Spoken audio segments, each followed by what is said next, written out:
الأصدقاء السلام عليكم bonjour ou bonsoir les amis, j'espère que vous allez bien partout où vous vous trouvez. En tout cas, c'est ce que je vous souhaite et pour le meilleur de toutes les situations et de toutes les circonstances, bien sûr. Bienvenue sur votre chaîne Bled Maralibia qui attend comme toujours vos encouragements qui nous font beaucoup de bien et dont nous avons bien besoin.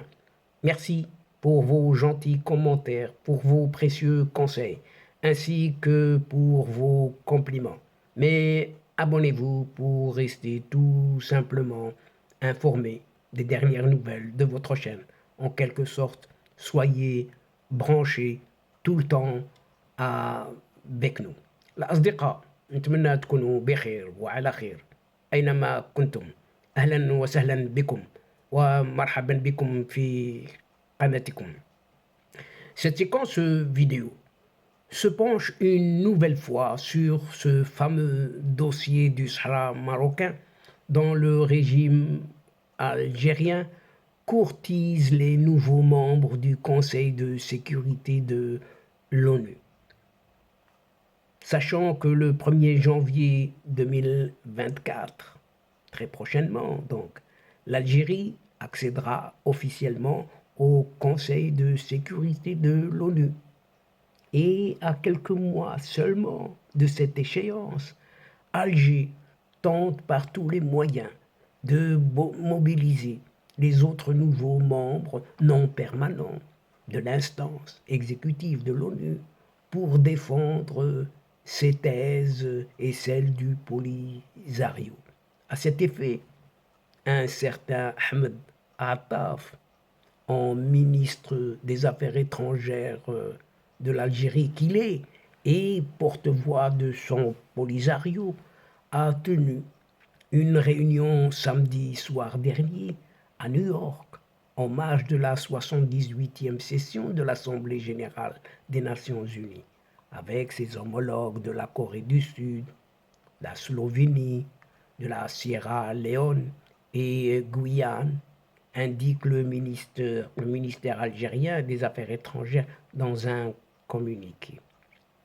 Et cette rencontre, c'est avec l'objectif de, entre guillemets, coordonner les positions de ces États au Conseil de sécurité et ne pas tomber sous l'influence d'une certaine logique de la polarisation sur certains dossiers.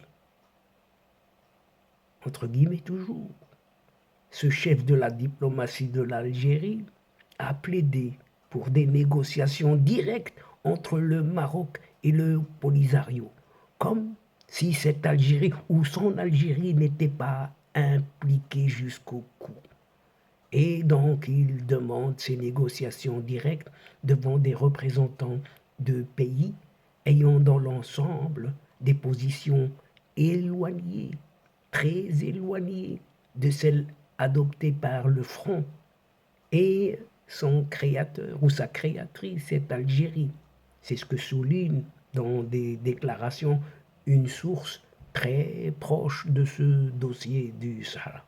En effet, la Corée du Sud, la Slovénie et la Guyane défendent une solution politique mutuellement acceptable de la question du Sahara marocain.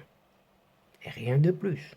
Alors que la Sierra Leone reconnaît la marocanité du Sahara atlantique et a même ouvert un consulat général à Dakhla en août 2021.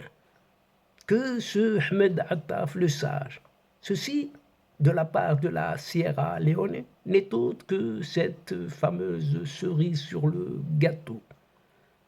Son ministre des Affaires étrangères de la Sierra Leone, Timothy Moussa Kaba, a d'ailleurs réitéré pas plus tard que le 6 septembre dernier à Rabat l'appui sans relâche de son pays à l'intégrité territoriale du royaume marocain. Le régime algérien s'active en faisant des pieds et des mains auprès de certaines capitales afin que les prochaines résolutions du Conseil de sécurité sur le dossier du Sahara marocain insiste uniquement sur la reprise des négociations directes entre Rabat et le front. Ajoute toujours la même source. Mais il faut que ce Ahmed Attaf se mette dans son ciboulot, que son Algérie. C'est elle le hic et c'est elle qui coince ce dossier.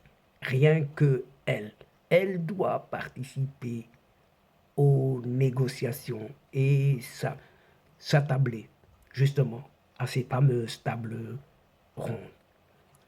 N'oublions pas non plus, dans sa résolution 2654, adoptée le 27 octobre 2022, le Conseil de sécurité s'est félicité de l'élan impulsé par la première table ronde tenue les 5 et 6 décembre 2018 et la deuxième table ronde tenue les 21-22 mars 2019, et du fait que le Maroc, le Front Polisario, l'Algérie et la Mauritanie soient engagés d'une manière sérieuse et respectueuse dans le processus politique initié par l'Organisation des Nations Unies sur le Sahara occidental marocain afin de trouver des terrains d'entente. Pour rappel, il faut savoir, lorsqu'on cite le Polisario et l'Algérie, ces deux-là ne font qu'un, un et unique, rien que son régime algérien. Pour rappel, cette résolution 2654, ne l'oublions pas, a été rejetée par le régime algérien, comme à son habitude, et rien n'y avance.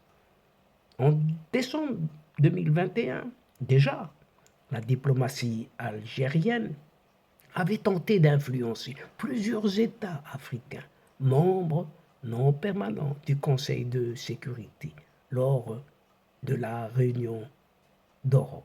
Et ça continue ainsi, toujours avec ce régime de cette Algérie, ni plus ni moins.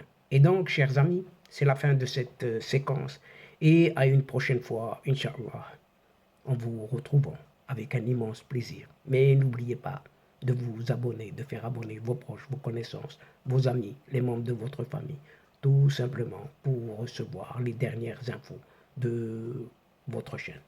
Tout en vous remerciant pour votre suivi, pour votre fidélité. Mais n'oubliez pas de partager, toujours partager, partout où vous êtes. Nous avons besoin de vous. الأصدقاء، وصلنا إلى نهاية هذه الحلقة، وقبل موعد آخر للمرة القادمة إن شاء الله لا تنسوا الاشتراك لتصلكم الفيديوهات أخرى، ونشكركم كثير الشكر على مشاركتكم للمتابعة. L'instant est juste arrivé pour vous dire au revoir les amis et à la prochaine fois Inch'Allah. الأصدقاء، السلام عليكم ورحمة الله وبركاته. مع السلامة.